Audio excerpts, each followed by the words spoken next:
मनीष कश्यप जो अपने आप को बिहार का सन ऑफ बिहार कहता था, बिहार का बेटा बताता था खुद को, आज उसकी करतूत देख लीजिए। एक भिखारिन औरत जो कि भीख मांगने वाली औरत उसके पास गई तो उसे किस तरह से प्रताड़ित कर रहा है, ये किस तरह से जलील कर रहा है लोगों के सामने। किसी के साथ मीटिंग करते रहते हैं तो आदमी के साथ खड़े रहते हैं, पर्सनल बातचीत चलता है, आप लोग आके बीच में करके देना देना एक मिनट।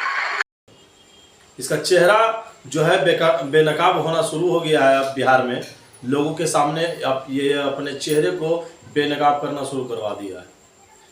अब आप इस वीडियो के माध्यम से देखिए कि किस तरह से मनीष कश्यप एक भिखारी औरत को जलील कर रहा है और उसे कह रहा है कि जब हम एक दूसरे से मीटिंग कर रहे हुए होते हैं तो हमारे बीच में आकर के दे दे बाबा क्यों करते हो आखिरकार तुम लोग। भिखारी का काम क्या होता है? भिखारी आखिरकार बनता कौन है? जो निचले एकदम तबके का, जो गरीब परिस्थिति का होता है, जिसके पास खाने को कुछ नहीं होता, जिसके पास रहने को कुछ नहीं होता, जिसकी अवस्था खराब हो, आखिरकार वही लोग तो मांग कर खाएंगे। भीख मांगना क्या गुनाह है? क्या हमारे देश में भीख मांगना क्या एक धब्बा दाग है? अगर धब्बा दाग है तो उसे किसी काम पर लगा दो, कोई काम दे दो, कोई रोजगार दे दो, ताकि वो भीख नहीं मांगेगा। आखिरकार लोग भीख मांग रहे हैं तो उसके मजाक उड़ाने का तरीका तुम्हारा क्या है? उसका मजाक क्यों उड़ाते हो भला? क्या गलती कर बैठा है वो? यही गलती कर बैठा कि एक गरीब के घर में, एक भिखारी के घर में जन्म ले लिया, या फिर उसकी परिस्थिति खराब है वो भिखारी बन गया। भिखारी कौन बनता है? जिससे कोई काम ना किया जा सके, जिसकी अवस्था ठीक ना हो, पैर नहीं है, हाथ नहीं है, लूल्हा लंगड़ा हो, या फिर आर्थिक स्थिति से कमजोर हो, उसके पास न खोने को कुछ हो न पाने को कुछ हो। वो अपने बच्चे, अपने पेट का जीवन पालन पोषण और अपनी आजीविका चलाने के लिए अगर कुछ समझ में नहीं आता तो वो भिक्षा मांगते हैं, भीख मांगते हैं। भिक्षा हमारे सनातन धर्म के शुरुआती से, जब हमारा सनातन धर्म शुरू हुआ था, जब हमारे सनातन धर्म की उत्पत्ति हुई थी, तब से भिक्षा मांगना कोई पाप नहीं है। अगर आपकी स्थिति दयनीय है, आपकी स्थिति कमजोर है, आप अपने शरीर के किसी हिस्से से अपंग हैं या फिर कुछ कर नहीं पा सकते, तो आप भिक्षा मांग सकते हैं। लेकिन किसी ऐसे भिखारी को, और खास करके एक औरत को भरे बाजार में इस तरह से जलील करना, क्या बिहार की जनता सो गई है?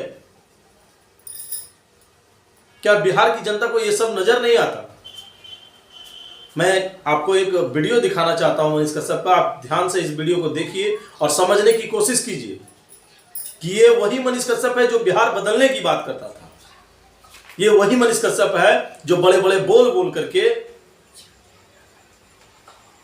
बिहार के लोगों के दिल में अपनी जगह बनाने की कोशिश करता था। इसके असल चेहरे को देख लिया जाए तो आप सबको पता चलेगा कि मनीष कश्यप आखिरकार में ये वही मनीष कश्यप है जो बिहार का बेटा खुद को कहलाता था, या फिर ये वो मनीष कश्यप है जो गरीबी का मजाक उड़ाता है, गरीबों को जलील करता है। देखिए, मैं एक वीडियो आपको दिखाना चाहता हूं। देखिए।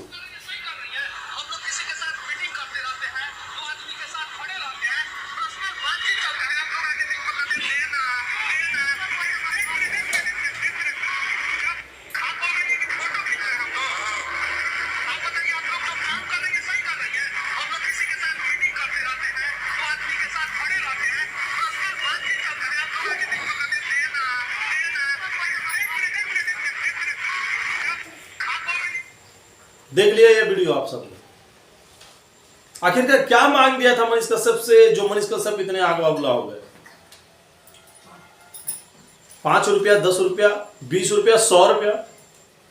आखिरकार उस बेचारी ने एक बहुत बड़ी गलती कर दी मनीष कश्यप जैसे लोगों से भीख मांगकर। मनीष कश्यप का कहना है कि मैं पर्सनल बातें करते रहता हूं, मैं अपनी मीटिंग करते रहता हूं किसी से, तो बीच में आकर के देना देना देना ऐसा क्यों करते हो? आखिरकार वो देना ना करे, अगर लेना लेना लेना करने का उसकी हैसियत होती, अगर किसी को देने की हैसियत होती, तो वो किसी के पास भिक्षा क्यों मांगते, भीख क्यों मांगते? बिहार के लोगों को, खास करके उन लोगों को जो मनीष कश्यप के बहुत जबरा फैन हुआ करते थे, मनीष कश्यप को दिलो जान से चाहते थे, उन लोगों को ये वीडियो देखने की जरूरत है और मनीष कश्यप को लताड़ने की जरूरत है। मनीष कश्यप को एक सबक सिखाने की जरूरत है। इस वीडियो के माध्यम से मैं इतना ही कहना चाहूंगा कि खाली सिर्फ और सिर्फ मनीष कश्यप ही नहीं, बल्कि कहीं भी कोई भी किसी भी निर्धन आदमी को, किसी भी वैसे आदमी को जो कि अपनी घर व्यवस्था के लिए, अपनी जीविका के लिए, अपने बच्चों के लिए दुनिया से लड़ भिड़ते हैं, कम से कम उनका साथ दिया कीजिए। इस तरह से अगर साथ नहीं दे सकते तो जलील मत क्या कीजिए। खास करके मनीष कश्यप से एक अपील है मेरी कि किसी गरीब को इस तरह से सताया मत करो, खास करके भरे बाजार में जलील मत किया।